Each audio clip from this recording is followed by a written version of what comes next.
everybody to our Data and Evaluation Committee meeting. So just a quick review of the agenda. We're going to do introductions, and then we're going to talk about Vermont's early childhood equity data and next steps in policy recommendations.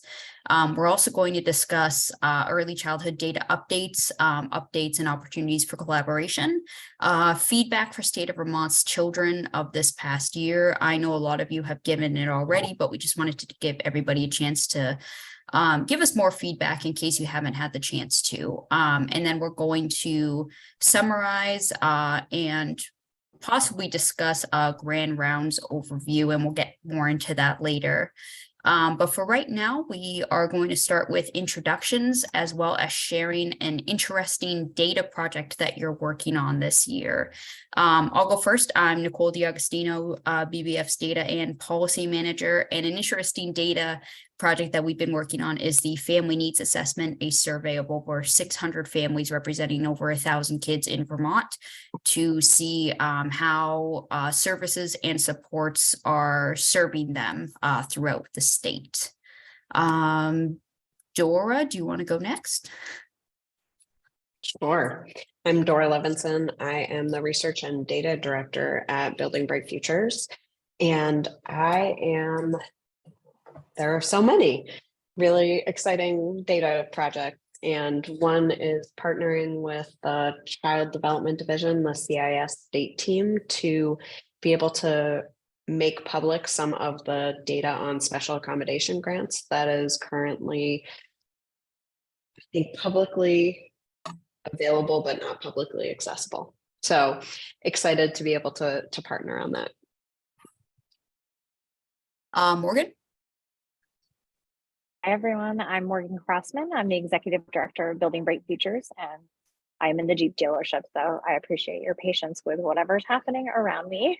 One of the most exciting data projects is data to inform policy body of work that we just did with the legislature. So everybody's monitoring the child care or Senate S56 bill, and the Senate Education Committee was really tackling the development of a study to examine the data that we have on universal pre-kindergarten education in the state and figure out how to move that body of work forward. So our team was really instrumental in putting together a list of independent questions to say, here is how we would examine what you are proposing.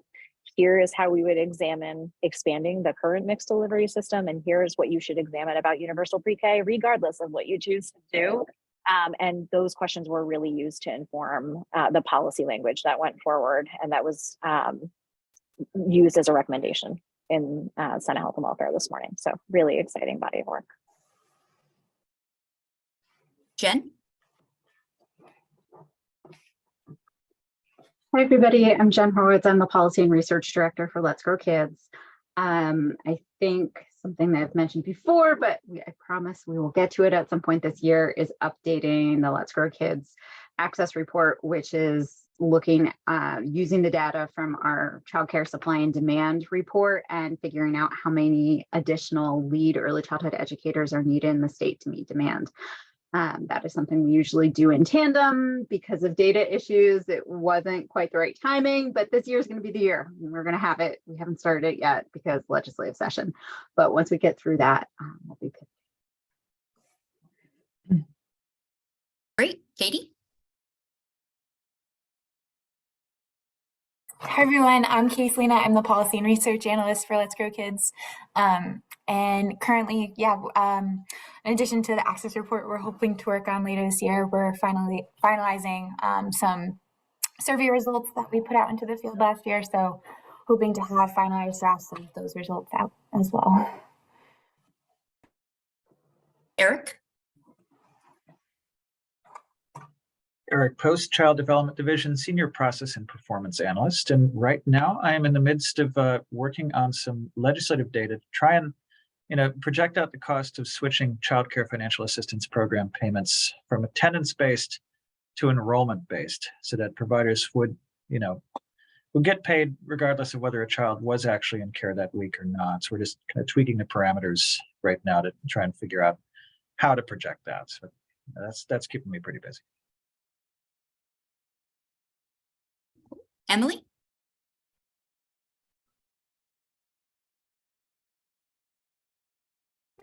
Hi all, Emily Smith here, maternal and child health program evaluator.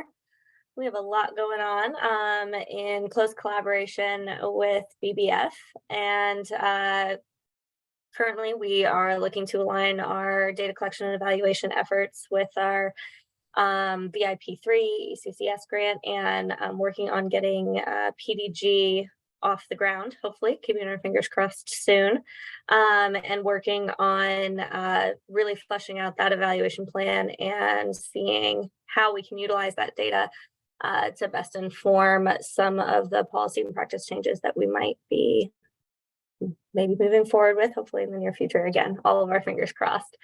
Yeah. Carly? Hey there, Carly Tebow from Family Services Quality Assurance Team. I just have to say I'm so excited to see Valerie Wood on the call. She's one of the original QA team members, so that's exciting. I really like this group and kind of connecting with folks. But as with everyone, we have a lot going on. One of our big things, though, is that Vermont Family Services is going through our Child and Family Services review. It's a federal level review.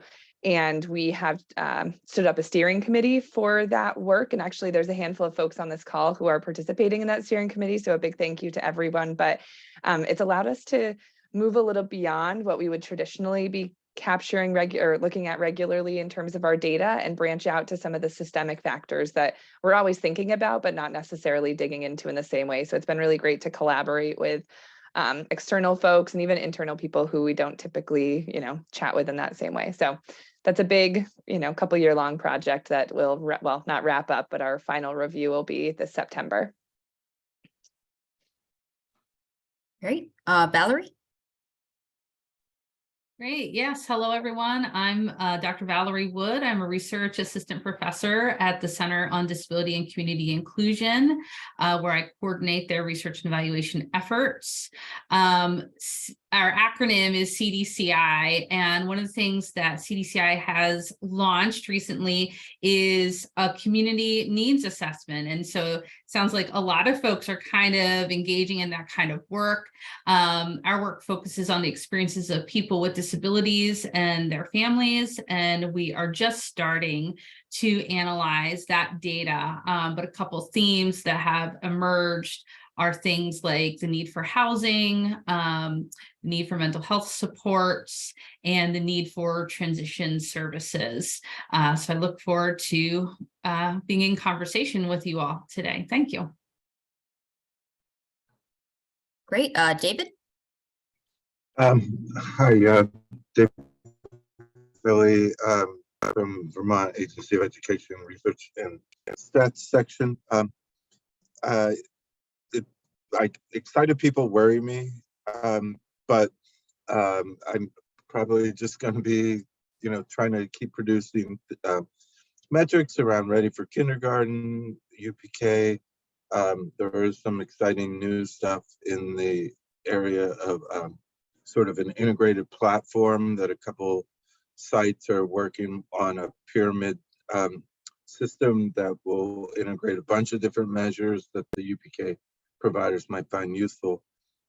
Eric, when you were talking about your difference between enrollment and attendance models for AOE funding, we have to calculate something called average daily attendance that factors both attended days in and missed days that you were expected, and still adds that up to get your FT amount per student. I can get you more, if you shoot me an email and you need more information on that, we can get you more information on that, but I think that there might be similarities in the formulas that you're working with. Yeah, thanks, David. I'll reach out. Sure. Great. Alyssa? Hi there, I'm Alyssa Mullen. I am very new to DCF's quality assurance team. I work with Carly, and I haven't really worked on any big project yet, but I'm really glad to be here. I came from the Morrisville District Office, where I was a social worker for almost 14 years. Great. Amy?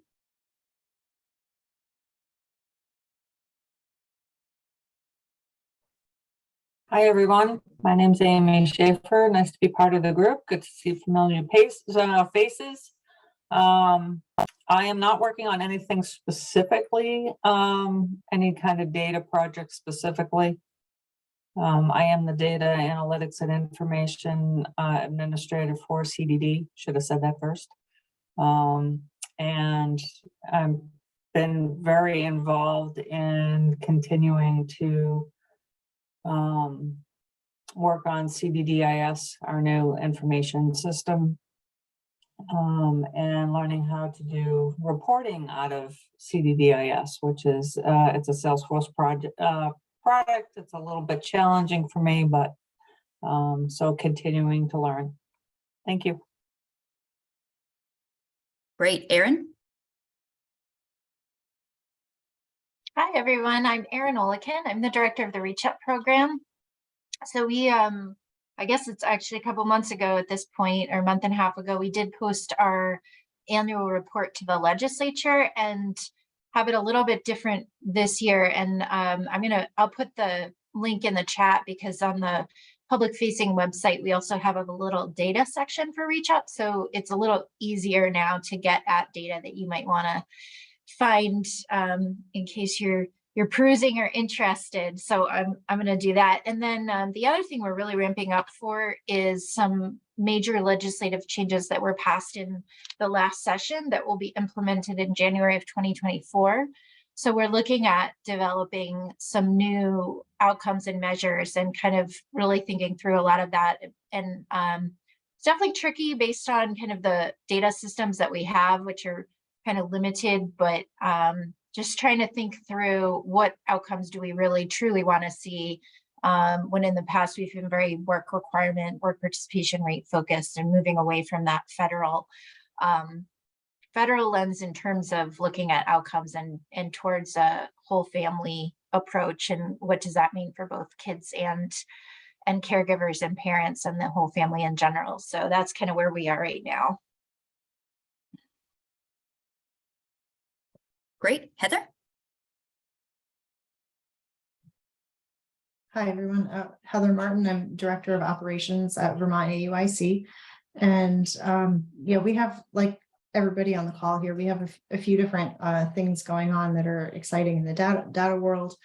One being we've been just progressively kind of working to get our programs all in a database, which allows us to just have a cleaner and more efficient way to collect information and data and use it for different things, making sure that things are lined up with what's needed for CDD reports. And so it's actually giving us a little bit just a more robust data reporting system. In addition to that, we're also looking at some new little data system for our conference. And probably the thing I'm most excited about, though, is we are also in the process of implementing a CRM. So all of that is like basically just, from the perspective of not just data collection, but also how can we use that to provide really good service to the field as well. So that's, I guess those are probably the things that I'm most excited about. Great. Rachel, and just as a reminder for folks that just came in, we are just sharing an introduction and an interesting data project that you're working on. Thanks. I'm Rachel Wallace-Broder. I'm a project director and quality improvement coach at VCHIP. My focus is on early childhood systems. Right now, that's really early relational health work through promoting touch points to various sectors in the early childhood setting, as well as supporting sites that are implementing Dulce. And through Dulce, we're really thinking about the data that's currently collected and how we can make it more meaningful for Vermont. So that's data related to health-related social needs, screening, and connected to resources, parents of young children, as well as other well visit data points. Great, Anne? Hi, I'm Ann Dillenbeck. I am here from the Children's Integrated Services State Team. I work as the Program Improvement Manager, and today Leslie Davis is here also, so she may want to weigh in about exciting data projects. You know, we have some of our ongoing things happening, but I just want to mention two sort of new things. People probably know about the special accommodations grants that CDD administers for programs that are have the specialized childcare status and are supporting children with specialized needs. So they're focused around an individual child, and some great things have been happening with that we have the application now on a HIPAA compliant JOT form. And that has facilitated some improvements around the scoring rubric for the application, has allowed us to have the applications be on a rolling basis. And so once a month, there's a deadline, they're ongoing.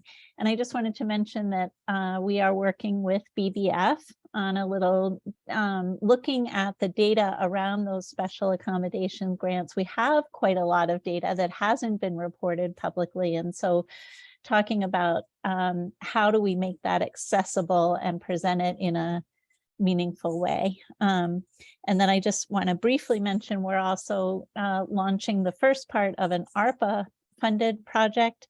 We've contracted with Vermont Family Network to consult with regions. Regions can choose to do this around the development of a regional profile addressing family engagement. So around strategies that are in place, things that have worked well, things that are challenging, looking at family engagement in terms of leadership, regional decision-making, as well as engagement in the direct service realm. And so one part is the regional profile, and the other part is helping regions to develop a project to implement with this ARPA funding around to enhance family engagement efforts. And so some data will come out of that. Thanks. Great, Jay? Wait, just 1 second is to just make sure that, and we'd love to touch base with you about how that relates. And this is probably going to be to the PDG work. So yes, let's definitely touch base about that. Yes. And I did want to say, Leslie, did you want to introduce yourself and maybe add anything? Anne's not going to let me get away with not introducing myself, apparently. So hi, everyone. Leslie Davis. I administer the federal IDEA Part C grant for the CIS team in CDD. I did also want to mention we're in the midst of our annual recruitment and retention survey, which I'm excited to gather a lot of information from that to help us really move forward with some of our workforce efforts that we have. Thanks.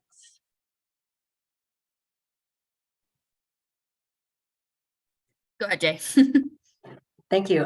Jay Green, they, them pronouns. I'm with the Vermont Office of Racial Equity. I am the policy and research analyst. I have a lot of interest in data, and the Office of Racial Equity serves a statewide role in trying to dismantle systems of systemic racism. And so I've become sort of the office specialist on how systemic racism comes into play in data systems. So I am here mostly to listen and to take some notes on kind of what are the ongoing efforts, and provide any information or guidance where I can around, how can we make our data systems not repeat the mistakes of the past. Yeah, thank you very much. I'm also, it's the middle of legislative session and crossover right now, so I'm very focused on where the legislature is going with a lot of these decisions around childcare systems. That is what I'm learning about today. So thank you very much. Great, Caitlin. Hi, I'm Caitlin Northey. I'm an assistant professor at the University of Vermont. And last year I was was able to collect data on students' experiences in early childhood preparation programs in Vermont. The data is incredibly rich, and I am currently swimming in it because I am preparing presentations and things for publication. But it really highlighted data that exists in our state that no one can easily access. And so I'm continuing to think about that and how to improve access. So it needs to be built to get access. And I've talked to you about that in the past. And so I'm continuing to do that. I'm also responsible for writing my program's CAPE accreditation report, and that is the less exciting, less interesting data that I am also encountering. A lot less fun, it's more boring. So yeah, that's where I am right now with data. Great, Kaya? So I am Kagan Gould, Director of Trauma Prevention and Resilience Development for the state of Vermont, she, her pronouns. I don't collect data as much as I use the data that everybody collects to inform, educate, and I tend to be a squeaky wheel on issues of equity and data collection and decolonizing data and qualitative data. So I think that's one of the main reasons I'm here, is because I squeak all the time. So. But interesting things that I've been doing related to data and data gathering. One would be a series on historical / generational trauma. And we did that online 3 times. We're going to be doing it live in person in May 3 times. So that's one thing that's interesting. And also we've just launched, and we're using a lot of data that the state has collected, but hasn't necessarily gathered together in one place. But we use that to create what we call the Agency Learning Collaborative, where Katie Whitney, the Director of Workforce Development for the Agency of Human Services, and I are actually going out to each district office and providing training and support for the managers, supervisors, the people who are caught in the middle and trying to manage everything that's going on and provide support for them. So we launched that a couple weeks ago. It was in St. Albans and it was amazing. So I can't wait to do the next one. That's all I've got today. Great, thank you. Brienne? It's like, oh, I'm here, sorry. Oh, Brienne or Brina? Oh, Brienne. Okay. Hi, I'm Brienne Renadette. I'm the Senior Process and Performance Analyst for Economic Services Division. And I don't currently have any major data projects, just supporting all of our programs and getting them the information and data that they need, especially now that, it's a busy legislative session. And with all of the changes to the Reach Out program, we are working on how that's going to affect what we have in our current data system and the reports and output that we currently have. So that's going to be a very long project that we'll be working on. So that's it. Thank you. Let's do Brina. Unmute. There it is. Hi, everyone. I'm Brina Holmes. I'm a general pediatrician. I work at the Vermont Child Health Improvement Program. There are so many interesting people on this call. I think I'll take 1 second to just say that VCHIP is a public health clinical medicine integration team at the College of Medicine at UVM, and we work across pregnancy care, all age children. We work with child psychiatrists, pediatricians, family medicine physicians, OBGYNs, and then we also do some work that's adjacent to healthcare, not direct healthcare, with many other partners at UVM and around state government. The data I wanted to tell you about is we've had a 10-year longitudinal primary care project called CHAMP, Child Health Advances Measured in Practice, where we actually do good old-fashioned chart reviews of our network of 50 practices to look at indicators of child health, ranging from things they should be doing in traditional well childcare, like developmental screening, lead screening, screening for social determinants, screening for parental depression, food security, etc. But then we also look at the indicators for the quality improvement project that we work on every year. And this particular year, we're looking at adolescent wellness. So I wanted you to know about that because this year, the exciting project I'm working on, we're actually looking at that 10-year story, wondering if it's helpful to practices, meeting with the practices, asking, how do you use this data? It's like 200 indicators. So should we do something different with it? And how else are healthcare professionals getting data about the children they serve? So lots to say there, but happy to be here today. Great, James. Hi, I'm James Nadeau. I work for the Agency of Education. I work with Dave, and I collect from all the local education agencies the data that we use for federal reporting and a whole bunch of other stuff. So the enrollment data for pre-Ks under that umbrella. And the interesting data project I am working on is right now everyone passes me their data through a convoluted set of CSV files, and we're going to turn that into an API called EdFi, which is a open source one that other states are using, and we're just copying other states such as Wisconsin, South Carolina, and other ones. So thank you, folks. Okay, let's do Claire and then Witchy. Hi, everyone. Claire Waterman. I'm the Senior Director of Research for Child Care Aware of America. We do our work nationally, but one data effort that's currently happening that is related to Vermont is we have our annual survey out right now where we collect information on the license capacity of providers, as well as the price of care and QRIS, so the quality of providers. We use this data to, I'm calling them our Keystone reports. So we have our annual price of care report, as well as our annual landscape analysis, which used to be called our state fact sheets. For the last several years, Vermont has not participated in completing the survey. So team members have actually found publicly available data to address those questions for Vermont. But I do believe that we have new contacts. We were able to connect through connecting on this call. So thank you. We were able to connect previously with Eric. So I don't know that we have the survey data yet. I just heard from my colleague, but I am confident that Vermont will be submitting that data so that we have the most accurate counts of information possible for that those annual reports. We're hoping to get them out, we're planning to get them out earlier this year and then even earlier next year.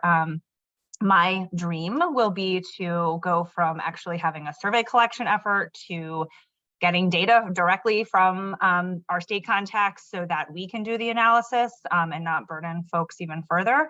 But that is my long-term dream. So we have other cool stuff going on around workforce compensation and dashboards and stuff like that. But I'm cognizant of time and it's not Vermont specific. So.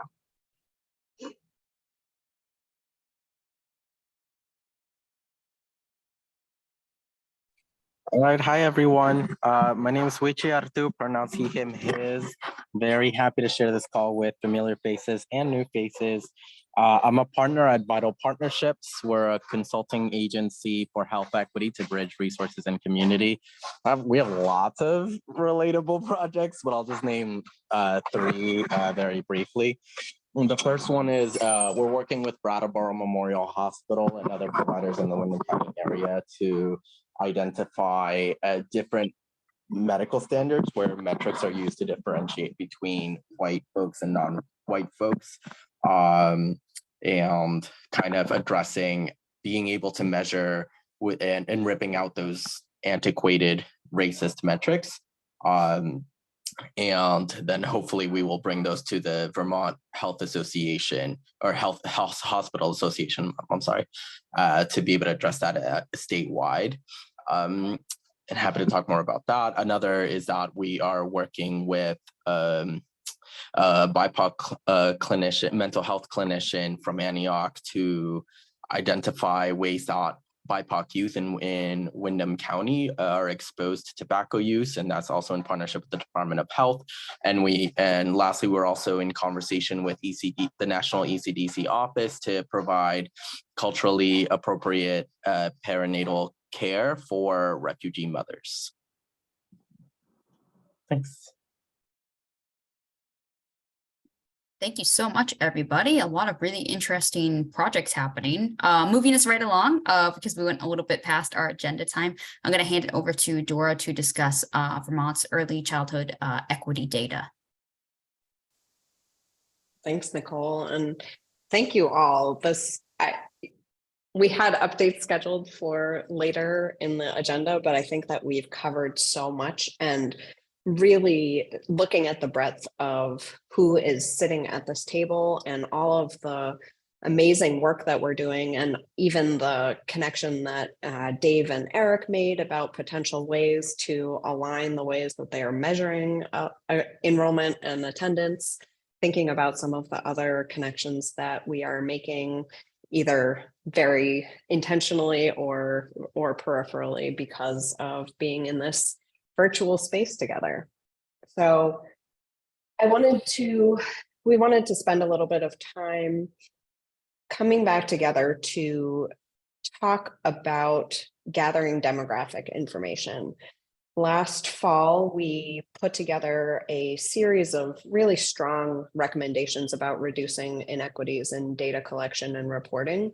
And there were a bunch of sub recommendations, but one of them was to develop a statewide strategy to gather demographic information that allows people to self-identify in an authentic and appropriate manner while meeting federal demographic reporting requirements.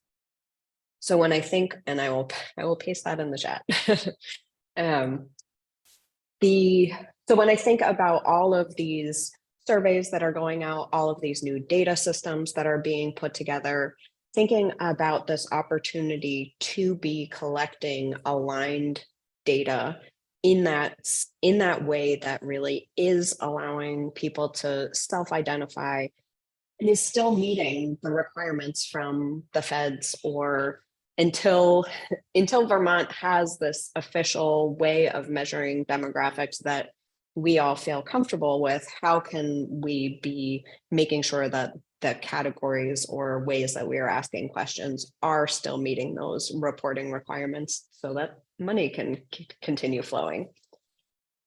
So I wonder if we can spend the next 20-25 minutes talking about what are some, and I sent this out by email, but how are you currently collecting this information? Have you made any changes recently, or are you planning to make any changes? And how did you inform that decision, and where else is this conversation happening? I think some of this came about specifically because the feds are in the process of revising the race and ethnicity standards, and the initial proposals were released for comment. And so that sort of invigorated this conversation and brings up, again, that's a multi-year process, but how are we as Vermont sort of out ahead and thinking again about all the different things that are required and the ways that we want to be able to ask these questions and honor people's identities. So that was a lot. And I will paste some of those questions in the chat, but it looks like Witchy, you already have your hand raised. Go for it. Yeah, people who know me are not surprised. So I haven't looked at the standards, right? I wasn't at the last meeting, so forgive me if I'm having you be redundant. But I'm wondering if there is going to be changes to the ethnicity, just because there's so many different ethnic groups that really all be measured as Hispanic or not, and you know, they're racist reasons for that, but I'm wondering if that's something that either we're going to be focusing on here in Vermont or on the federal level.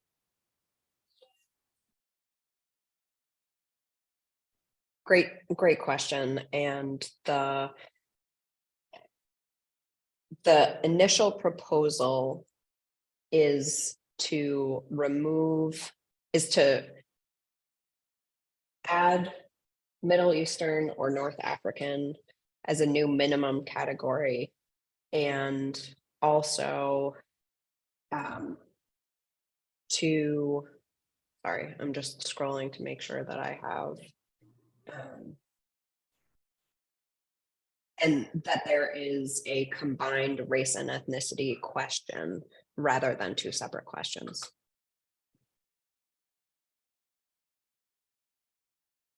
And again, this is not broad this is not everything, but again, thinking again just about race and ethnicity is what the feds have released proposals on, and we are having a broader conversation. I'm just going to say it's interesting, and it's really nice to hear that they're going to have Middle Eastern, but still so frustrating that Asian Pacific Islander seems to be a category, because it's like, take half the world and squish it into one. And I think it really does a disservice to those populations, because the experience of an Indian American versus a Filipino American are going to be very different. The feds are accepting feedback from that right now, I believe. So please contribute your feedback to them. I did. Thank you so much. Absolutely. It's through mid-April. And again, this link has the full overview as well as that place to provide the input. A lot of what I'm limited on collecting is due to that federal guideline. So what we're talking about here is very linked to that. Absolutely. And before I get to you, Valerie, James, your comments make me wonder again, like very specifically about, are there, like, I know the Agency of Education many years ago started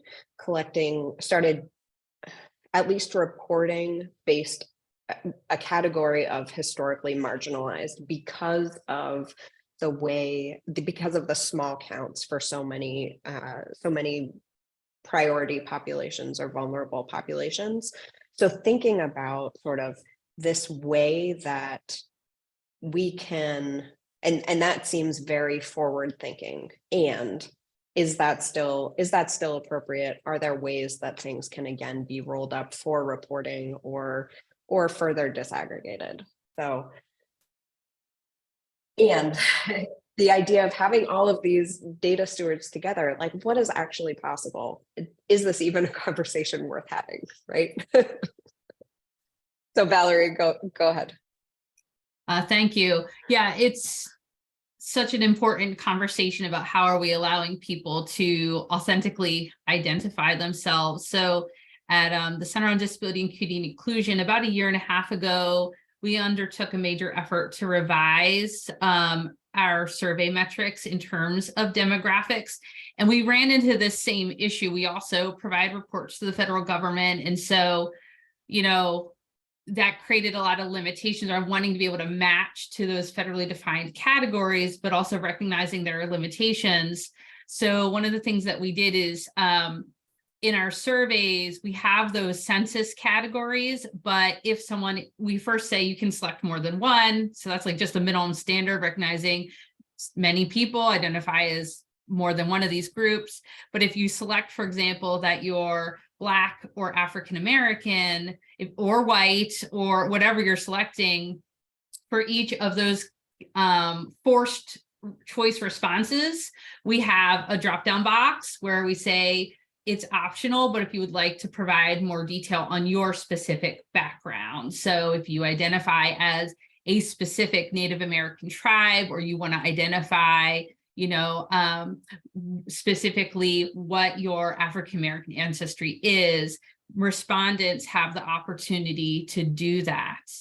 So that's how CDCI is trying to bridge that gap between smushing us into those predetermined categories, but also providing flexibility in responses. I'll also say that another colleague of mine at UVM, she does something similar on her surveys, but I like this. She also is really transparent with her respondents and has a little information that says, when we do federal reporting, generally we are still using those census-based categories. And part of that is the small numbers in Vermont. And so she's very transparent that she's not disaggregating the data by all of those specific demographic groups.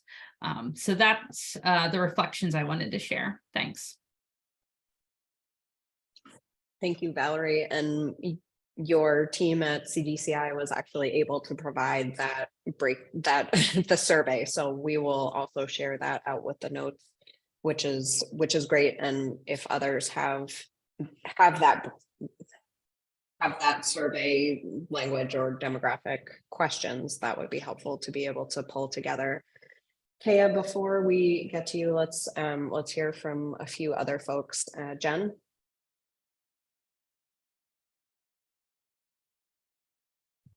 I was just going to add, as someone who checks the multiracial, but specifically the Native American piece, a lot of times it comes up where you can list your tribe. One thing I just want to flag, I come from tribal communities outside the state of Vermont. 2 of mine are federal and 1 is only state recognized by the state of California. But something in particular for the state of Vermont is that there is not federal recognition. So in doing data capturing, a lot of times at the federal level, they only want to hear about federally recognized tribes. So just being really mindful of what that means for Indigenous communities in the state of Vermont and making sure that questions are framed. I really love that, being able to list your own information if you would like to share that. But being very careful not to put those qualifiers on there, because so often there's always that qualifier, please only list federally recognized tribes. And you're like, okay, great, but that's not my full community. And just being mindful of that in particular in Vermont. That's a really great point. And thinking again about what are we collecting? How is it being used? How is it being, that full data cycle of how it's being reported back. And as we are disaggregating further, how are people still seeing themselves in what is reported? Emily? Hi. Yeah, I just want to highlight a couple of things that we have going on over at the health department. Our internal evaluation group is currently working to come up with best practices, but we're currently in just the recommended guidance phase because that's a larger project, but we wanted to get some guidance out to our evaluators in our division about how to ask demographic questions in the most inclusive way possible. And it really varies program to program, but we're highly encouraging people to only ask questions regarding someone's identity that are necessary for your programmatic needs. We shouldn't just be asking someone's gender orientation or gender identity just because. If we don't need to know it, then we don't need to pressure people to disclose anything. So we're currently working to pull together a document to share more broadly. And that's been a really interesting process with a lot of great input from people. And additionally, our work over in maternal and child health. We are currently a part of the ASTO DREAM learning community, which stands for Data Roadmap for Racial Equity Advancement. And it's looking at how systems of racism have been perpetuated through our data collection and reporting practices, and how we can target those in the entire life cycle of our grant and programming processes, to better represent our communities and to dismantle those systems of racism through our approach and reporting. So it's a really great initiative that we're a part of right now. We just started it last week. We had a 2-day training on historic systems of racism, and it was one of the best trainings that I've been a part of so far. Yeah, I'm happy to give updates as we move through that learning community timeline. Wonderful. And please do pass on that roadmap as it moves forward. Let's hear from Carly, and then Kea, and then Witchy. Great. Yeah, I put a little something in the chat just about some of the work that FSD is doing to collect data elements specific to ICWA. And this is to be coming in compliance with our some of our federal reporting. So there's that piece that's happening, but we are also working on building up capacity to collect race information for folks who are making reports of a child abuse and neglect, and asking them, people who are making reports, to identify the perceived race of the family they are reporting on. Because what we know is that there's often disparity between those making reports and then the race that they may perceive or not perceive a family to be. So we'll create a companion report that then will look at what was identified as the perceived race and what the actual race is once we have that, if and when we start working with a family. So those are a little down the road. We have the tickets in the system, but we are trying to just increase our capacity to capture data accurately and from all of the various folks that we are interacting with, as opposed to just families that we are working with.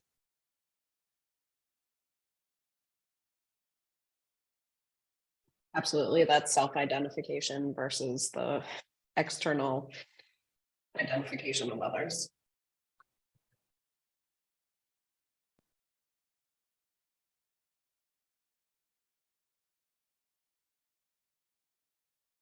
That's all I had. Okay. Okay, sorry. Great. I can't remember if I said Kea or Witchy. Sorry. You said me. So a couple of points, listening to everyone, because everyone has some really good things to say. One is a semantic language piece. When we're collecting data from people, we're asking them, we're not allowing them to share data, we're asking them to share data. You know, it's a semantic, but it's a really important one because it feeds into my second point, which is the power differential piece that also affects this. So when we think about disaggregating data, and I heard a couple of different things throughout this conversation and earlier that really feed back into giving power back to the people we're collecting data from. So here's a revolutionary idea. What if we just asked people when we're collecting data, saying we really want to disaggregate data? We understand that you have small numbers. This could be identifiable. Is that okay with you? You know, rather than assuming people don't want to be identified, because we're just taking power away from them, because they may want to stand up and be a part of their own group. Maybe they don't want to be a part of underrepresented minorities as a group, because that smushes LGBTQ and people of color and everything together, again, with very different experiences in Vermont and in different areas of Vermont.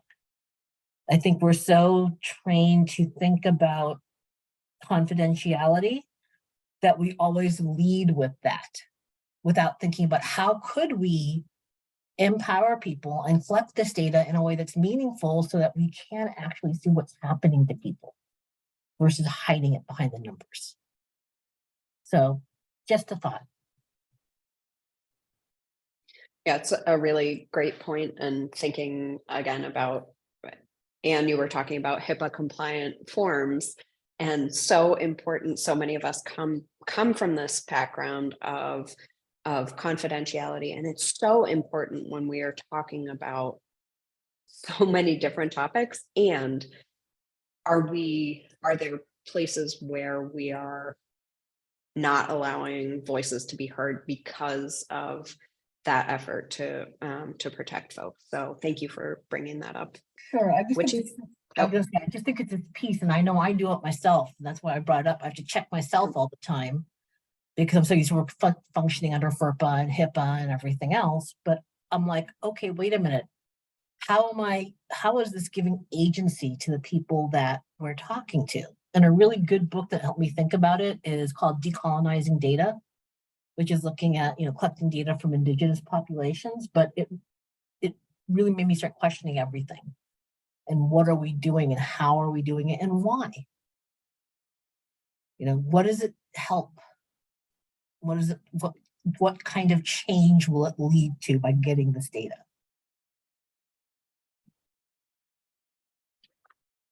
Thanks, that's all. Great. So I think we're gonna, Witchy, let's hear from you, and then I think we're probably gonna have to wrap this up so we can move on. But so Witchy, go ahead, and then we'll wrap up. Thank you. Yeah, I feel so lucky to be in a room full of such people wanting to make change. My first point is off of Emily's point about collecting, not just to collect, but if you're going to collect, have a reason why you're collecting, and just kind of want to create a little bit of a foundation for us around the why. And not everyone, including each of us and other agencies, have their own reason for collecting, right? The federal government is doing this because they have reasons, and that's true across the census, right? The state will have certain reasons that they're collecting. We're going to have certain reasons that we're collecting, and that we always need to investigate why is it that we're wanting to collect it, and with the understanding that race is something that we decided one day, right? It's something that the government decided one day that let's separate people by race, right? So it's like, how do we undo it by still following? Which leads me to the second point, which is off of, please correct me, Kaya, the second one. Kaya, yeah. Yeah, thank you. That we, it's coming from an activist background, it's, while it can happen, it's difficult for an group of individuals to really make the change. But really, when it comes to from the organizational level, that we have the authority, we are agents of change, and wanting to think about what that actually means, and not only, giving those on the ground permitting yourselves to empower those on the ground, but also recognizing that we also do things to protect our own butts. And that's not always what is best for those on the ground. And just sort of wanting to keep that in our brains as we talk about federal requirements, as we talk about state requirements, and as we think about our own authority to push the agenda, whatever agenda that is for you or for us, that we keep that in mind, that we can have the authority to defy probably a lot more than any individual that we're serving.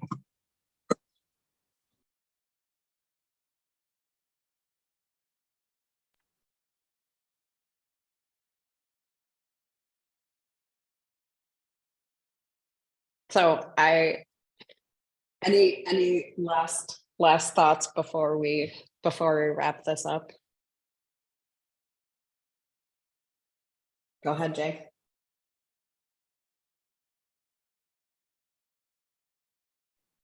There we go. I was trying to unmute myself.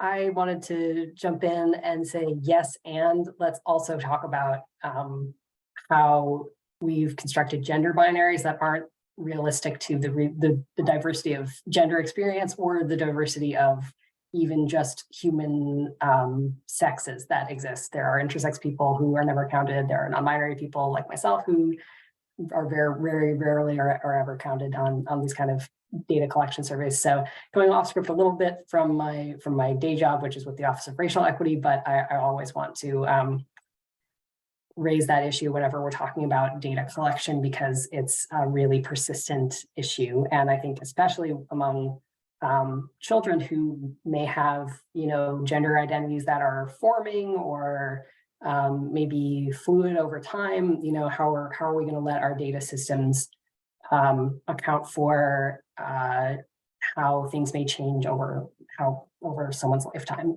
is also a really important point to consider. So thank you all for listening. I appreciate it. Absolutely. And I really appreciate you bringing that up.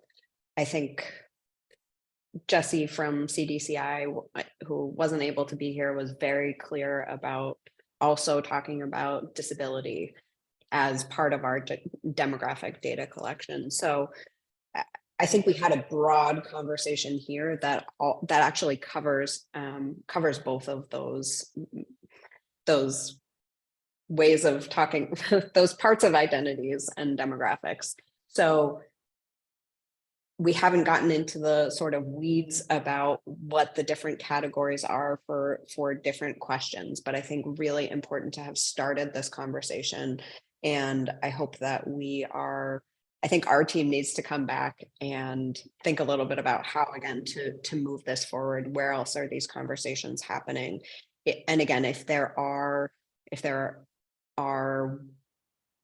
questionnaires that you have or resources that have informed the ways that you are collecting data, or you want to connect with us directly, please, it would be great to have those resources to be able to inform next steps. So and just thank you all for stepping up into this conversation. I am so glad to be a part of this really amazing group and having these hard conversations. I'm going to pass it over to Morgan if you're in a good place to take over. I am for the moment. Thanks all.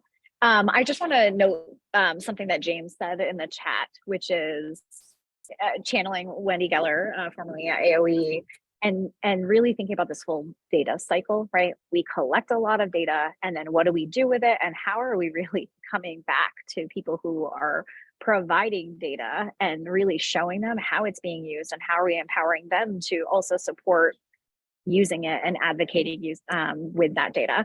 So I wanted to name that because this committee, and I know those of you who haven't been in this committee room before, we are capturing you as part of this team, this committee called the Data and Evaluation Committee. And the broad charge is, yes, identifying data gaps and challenges, but doing work like today, coming together and problem solving and actually developing strategies and thinking critically about what to do next with some of these data gaps. And I think that sometimes we forget to take that next step. We're doing a lot of documentation of that work, but how are we then capturing the expertise in this room and getting it back out the door? So one of the things that we've talked about for the last year at DBF and have started to actually have grant funding to support is a new mechanism that we're calling right now early childhood grand rounds. So for those of you who have been involved in medical models or are part of academics in different sectors, you'll hear people talk about pediatric grand rounds and things like that. And really what we're talking about is a webinar series, at this point, a virtual webinar series where we would be inviting researchers, folks who are doing really great data work. And I'm thinking about all of you who at the beginning of this call said, here's what we're doing, and think about all these data projects. A lot of people don't know that you are doing that incredible work. And so what we're talking about is having a formalized place, hopefully on a quarterly basis, where we are inviting researchers, we are inviting folks who are doing that data work to come in and give a presentation. We're thinking about it in the framing of a works in progress discussion. And what that means is there'd be about 30 minutes of presentation and then 20 minutes to 30 minutes of discussion. And what we would focus that time on is hearing from those who are collecting and doing strong data and evaluation work to say, what is the most up-to-date high quality data you have? What do we know? What's missing? What should we be watching for? And then the discussion is really a mix of that kind of formal presentation, but engagement with other partners in the room so that we aren't just talking as a team of really experienced data stewards, but that we're getting that information back out to other stakeholders and inviting that discussion outside of this group.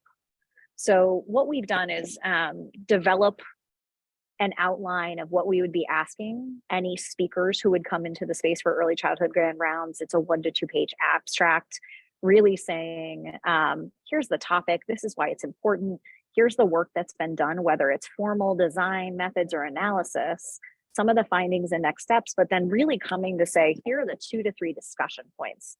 This is what we want to talk with other people about, and we want your reflections, your feedback.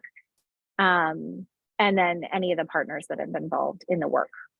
So the reason that we're bringing it to this group is because we want you to help us build the series, the speaker series, and help identify who we should be inviting, how often we should be doing this body of work, and what are those critical topics. So I don't know that we want to spend too much time during the meeting today, and Dora and Nicole, you can let me know, but really looking to you all to say, as we stand up early childhood grand rounds, it's something that BBF will facilitate and manage in terms of the actual speaker series and the webinar. But we'd really like this committee to be instrumental in saying, these are some of the topics, these are some of the people that we need to come in and have them speak on these topics. And then we can really develop the series as we move forward, and really seeing the first couple as a pilot. What's working? What do we really need to be discussing in those periods? Because I think the work that you all are doing is so powerful, and in some cases, it's not well disseminated for no other reason than people across the early childhood systems are still operating in some silos. So how can we support everyone's ability to really disseminate work in a meaningful way and engage partners in discussion? What questions do folks have? Questions, comments?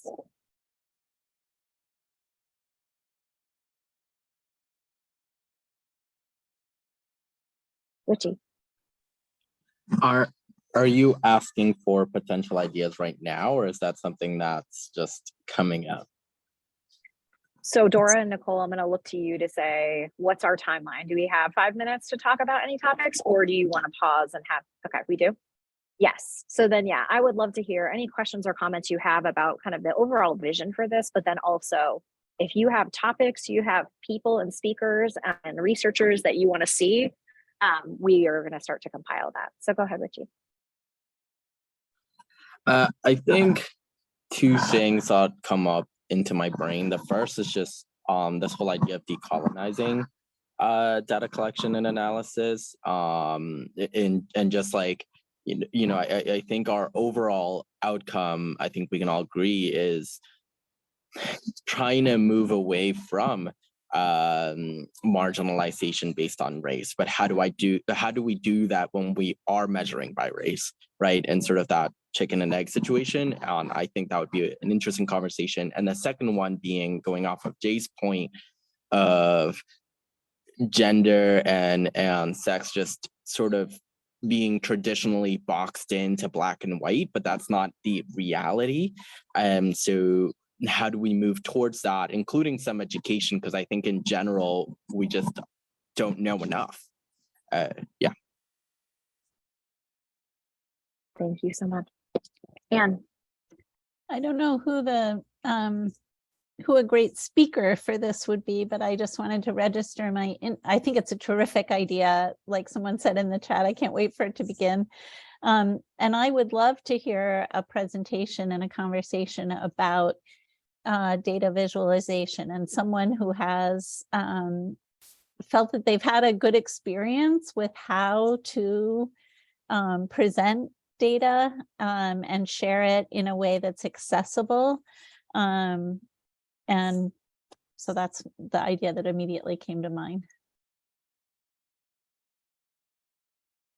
Thanks, Dan. Emily.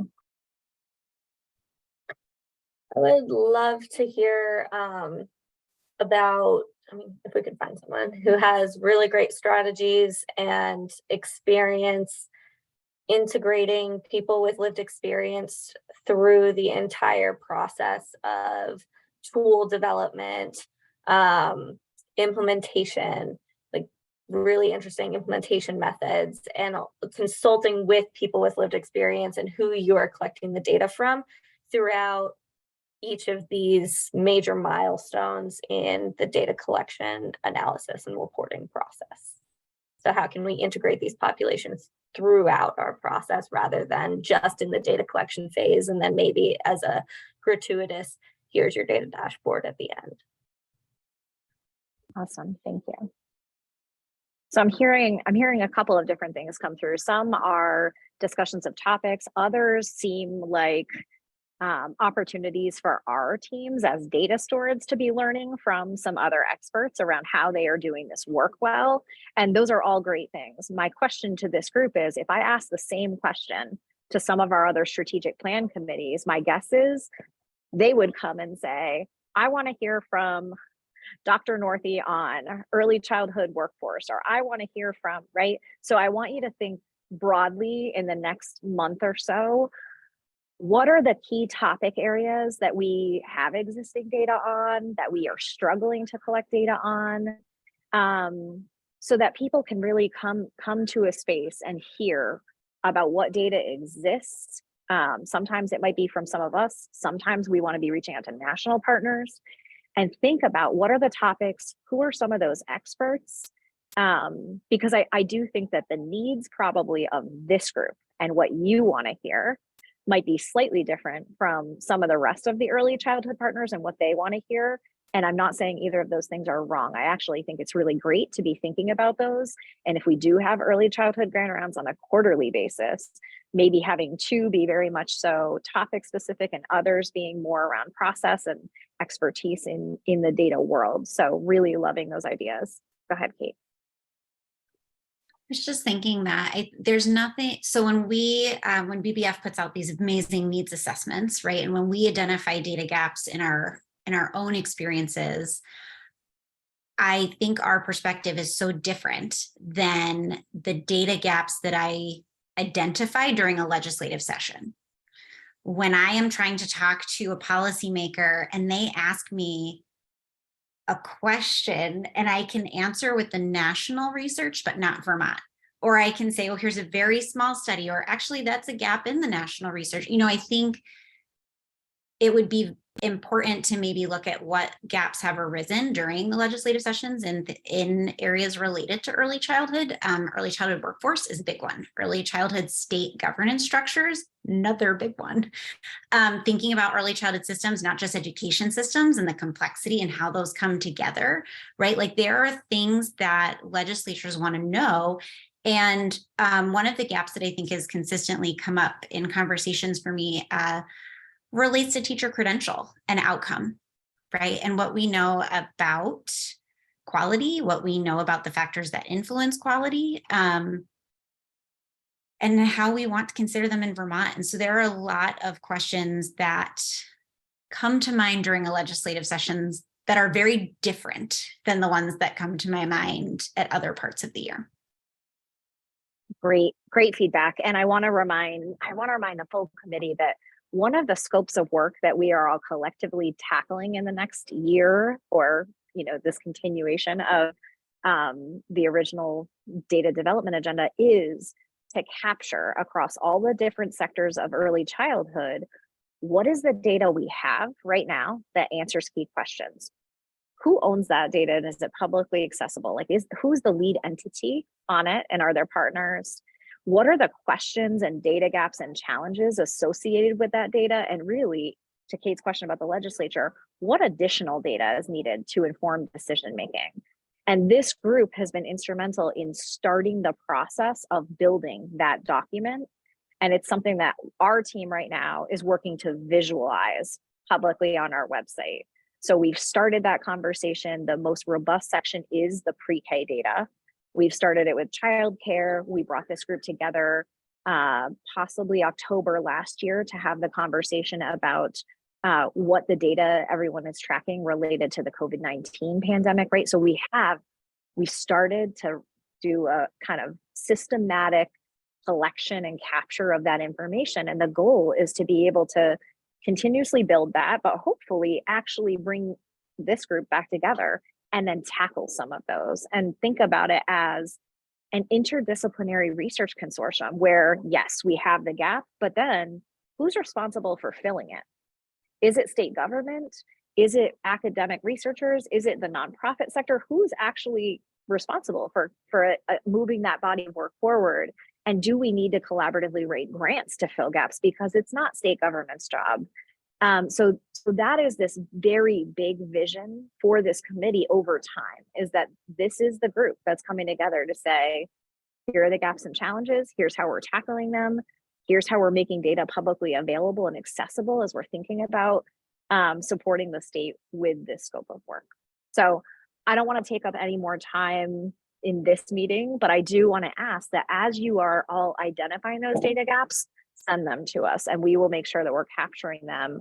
And as we are piloting the visualizations of those data gaps, we'll want more of your feedback about what works and what doesn't. And then again, keep thinking about the speakers and the topics for early childhood grand rounds. Kaya. I love that. I also love the idea that a couple of people have said on really questioning ourselves on why we are asking for certain pieces of data, because I think that's just as important. Where are the gaps, but where are we unnecessarily asking for information that we don't need? You know, it's yes, and streamlining. Yeah. Yes. So that's all. Absolutely. All right, I'm going to turn it over to Nicole or Dora, or am I still in the hot seat?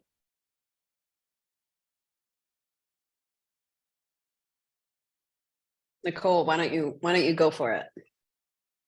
Yep, sorry, I was just writing down what Kaya said. So I just want to wrap us up by asking if folks have any more data updates that they want to share that they didn't get a chance to share at the beginning. We heard a lot of great stuff, and just give a quick opportunity if you have any other feedback on the latest State of Vermont's Children, things that we can add, things that you really liked.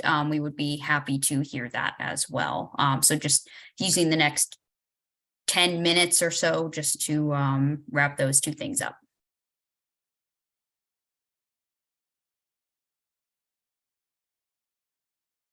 Yeah, Kate, go ahead. I would love to pose an idea to the group, and that is if we are working towards building this interdisciplinary research consortium, that there's some sort of list of expertise so that as we are developing grants or seeking funding, we could reach out to each other as partners to say like, hey, can you get eyes on this? You know, there's a lot of perspectives that get brought up in these meetings, and they shift my thinking in really pivotal ways. But when I'm preparing for a grant, I can often be so focused on just falling into the default of doing the things. And so I don't want to sign anyone up for unnecessary labor, but thinking about how we can be a resource for each other to continue to build the data that we have available and support each other.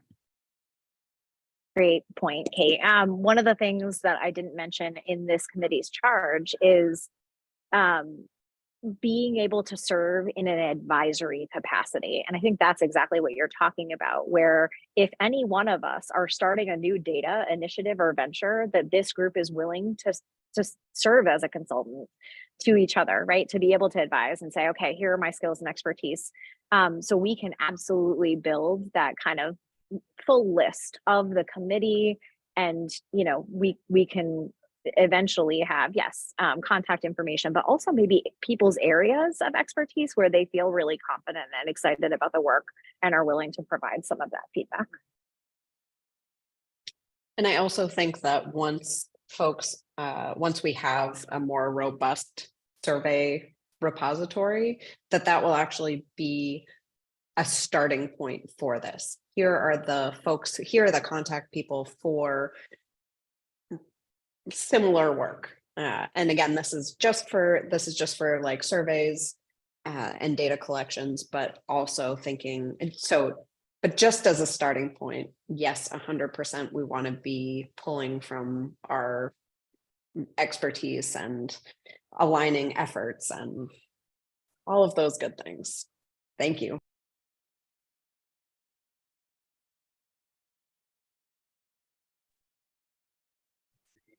I don't know, this is Anne Dillenbeck. I don't know how well this aligns with exactly what you all want to do.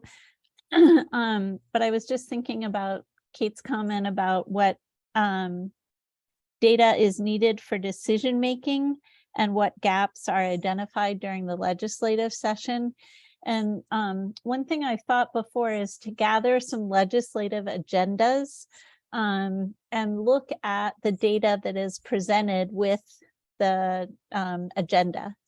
And I feel like that exercise in itself will identify some immediate gaps. Here are things that people have put on their agendas, but they're using proxy data, or they're using, they don't really have a data point, and so they're sharing a visual or something.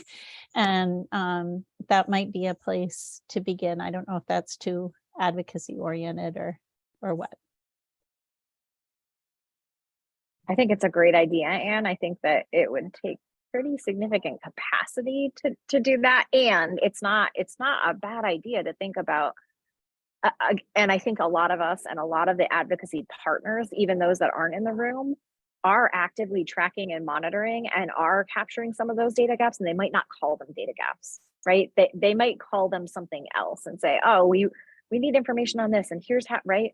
So I think that it is possible for us to do a better job of monitoring what is happening in the legislative session. And the experience that we just had in Senate Education around being able to help the committee understand what questions to ask in a study section based on what we do and don't know about pre-K, that is where we have an opportunity to help support the legislature in knowing what they don't know. So I don't disagree with you. I'm trying to think, I think we can think a little bit more about how to do that well.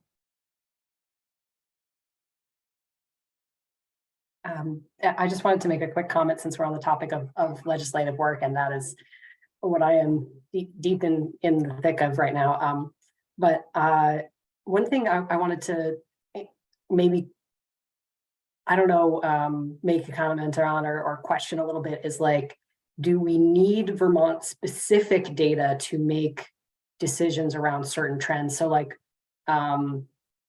one thing that our office, like the Office of Racial Equity has run into sometimes is that people will just not believe national data because they think Vermont is special. And it's usually, to be really frank, an expression of white fragility that people are like, oh, well, data on police brutality against people of color couldn't possibly be true in Vermont because Vermont is special. And it's like, no, it's not.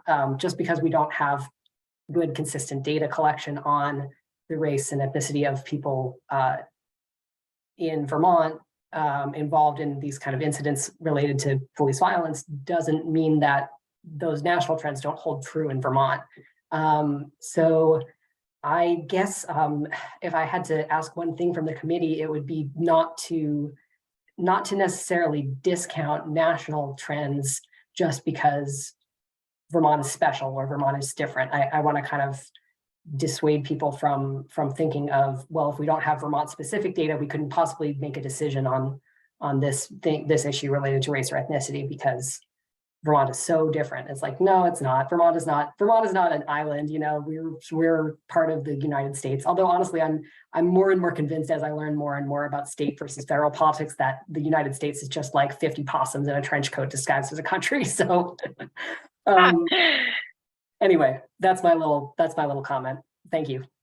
Jay, I really appreciate that. And I know that if those of you have been tracking any of the S56 testimony on transforming childcare and early childhood education, we are seeing some of that play out where we have an opportunity to rely on national best practice, national data, and national experts. And we do sometimes in the state of Vermont continue to study things in different ways and struggle to move forward. So I think that this committee being able to hold the space on here's where it's really important for Vermont to be able to actually track and monitor and understand the context of what Vermonters are facing is important. And here is what national best practice says, and here is where we can pull from the different components to inform decision making. Valerie. Thank you. Yeah, I just want to reaffirm, Jay, that I've had the same experience, and my research area of emphasis is systems change and system improvement. So it's interesting because we can often look to national trends to say, we know this is a problem nationally and also in Vermont. And so I sit at this interesting intersection where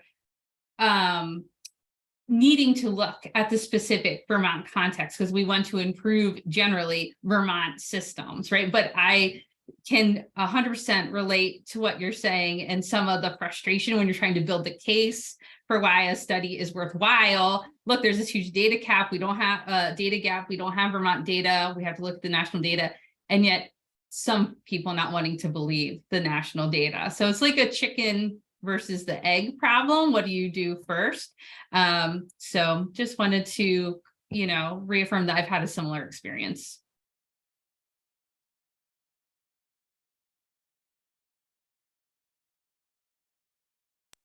Go ahead, Kay. And I'm going to agree with Jay. I was just talking with someone about the 2022 Trevor project data that shows that 86% of the trans youth that they were able to survey say their mental health is decreased because of all the, I can't even call it public discourse, I'm just going to call it hate towards people who are trans. And of those, 50% seriously considered suicide.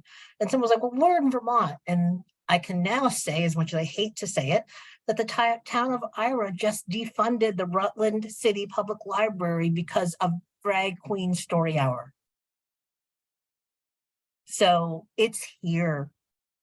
And it's something we need to really start saying, stop saying that Vermont is special, because it can be, but not as special as people are trying to say. Sorry, Kaya, which survey was that from, the 86%? 2022 Trevor project. Okay, thank you.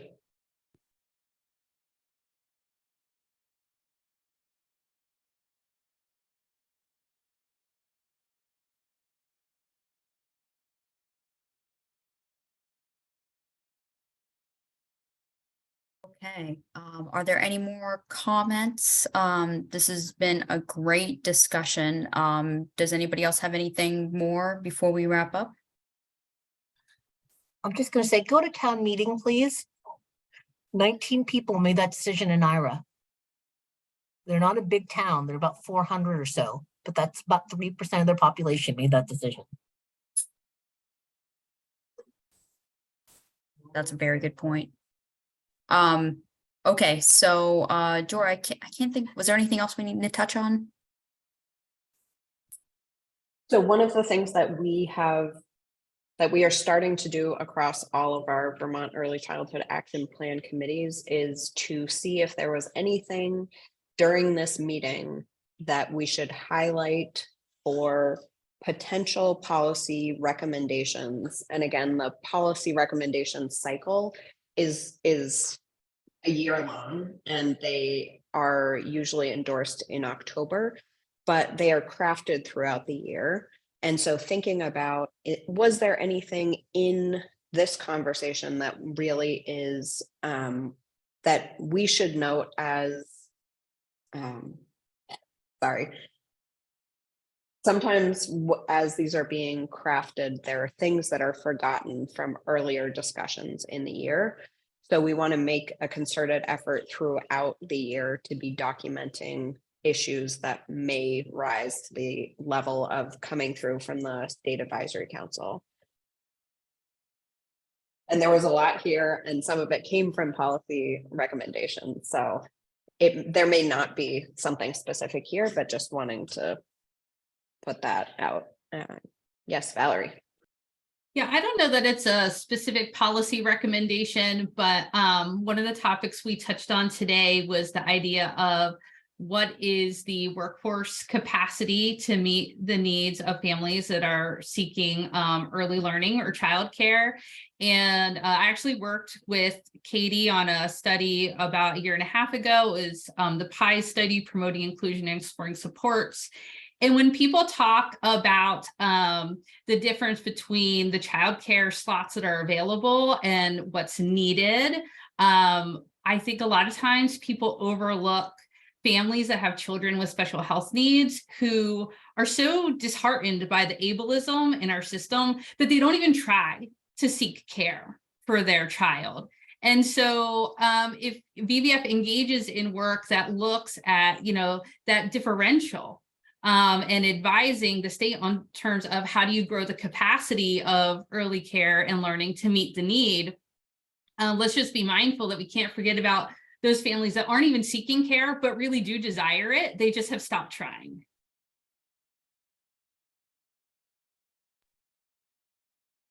Thank you for highlighting that. And thank you for highlighting that. And Kate, I see your note about separately meeting to pilot an advisory side of the group's goals. We will absolutely be in touch about that. Really important to be able to figure out about formalizing something around that. So I realize we are coming, and Kay, I see that you are interested as well.